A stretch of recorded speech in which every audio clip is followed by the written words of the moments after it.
John felt a chill as he brushed his fingers against the ring. It lay forgotten in the corner of his attic, covered in dust and cobwebs. He picked it up, its silver surface cold against his palm. It was simple, unadorned, yet strangely alluring.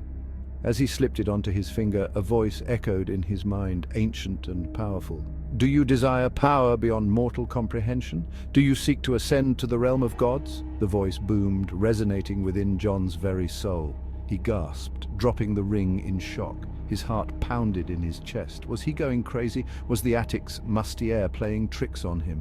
He cautiously picked up the ring again. The voice returned, softer this time. "Find me within yourself, and you shall begin the trial." Intrigued and more than a little terrified, John decided to entertain the possibility that this was real. He slipped the ring back onto his finger. The world around him dissolved into a blinding white light. When he opened his eyes, he found himself in an ethereal hall. Before him stood a colossal doorway, pulsing with energy. He knew, instinctively, that this was the start of something extraordinary. As John stepped through the doorway, the voice explained the trial. It was a competition of sorts, a divine test to identify a worthy soul to ascend to godhood. The rules were simple, yet daunting. He would live 100 mortal lives, each different, each with its own set of challenges. In each life, he had to strive to perform good deeds, to spread kindness, and to ease suffering. The number of souls participating in the trial was beyond count. John saw them all around him, shimmering figures representing every walk of life imaginable. They were his competitors, but there was no sense of rivalry, only a shared sense of purpose.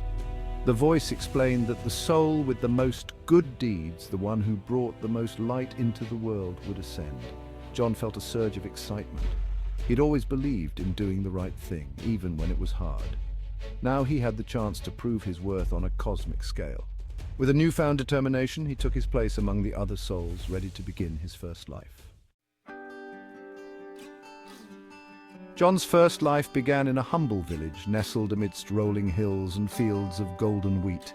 He was born the son of a poor farmer, his life a constant struggle against the elements and the ever-present threat of famine. Yet even in poverty, John found ways to help others. He shared his meager meals with those even less fortunate. He helped his aging neighbors with their chores, his youthful energy a welcome relief. He even risked his own safety to save a young calf that had strayed too close to the river during a storm. His days were long and hard, his body often aching from toil. But each night, as he lay down to sleep on his bed of straw, he felt a sense of satisfaction. He was doing good in the world, however small his actions might seem, and somewhere, deep inside him, he felt a warmth spread through him, a subtle acknowledgement of his efforts. Section 4, Riches and Generosity. As one life ended, another began. John found himself reborn into a wealthy merchant family, surrounded by opulence and luxury. He had servants at his beck and call, his every whim catered to. It would have been easy to succumb to the lure of wealth and comfort. Yet, John remembered his purpose.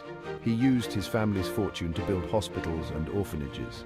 He funded schools and libraries, spreading knowledge and opportunity to those who needed it most. He traveled widely, using his influence to broker peace between warring factions. He fought against injustice and corruption, his voice ringing out in defense of the downtrodden. He lived a life of privilege, yes, but he never forgot the hardships he had endured in his previous life. And with each act of kindness, he felt that same warmth inside him, a little stronger now, a little brighter.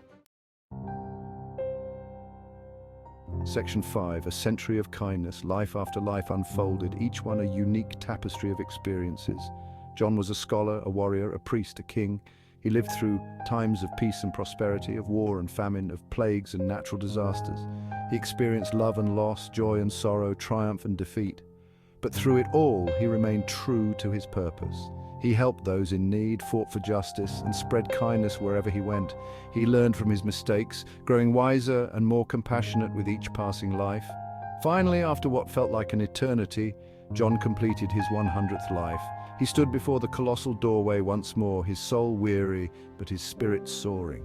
He had seen and done things beyond the comprehension of ordinary mortals. He had loved and lost countless times, tasted both the bitter and the sweet fruits of existence. And through it all, he had never wavered in his commitment to doing good. He had faced down tyrants and monsters, comforted the sick and dying, and offered hope to the hopeless. He had lived 100 lives, and in each one he had striven to make the world a little bit better. "I have finished," John whispered, his voice hoarse with emotion. "I have done my best."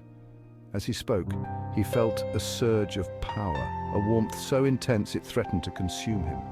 The light from the doorway intensified, bathing him in its brilliance. He closed his eyes, certain that this was it, the moment of his ascension.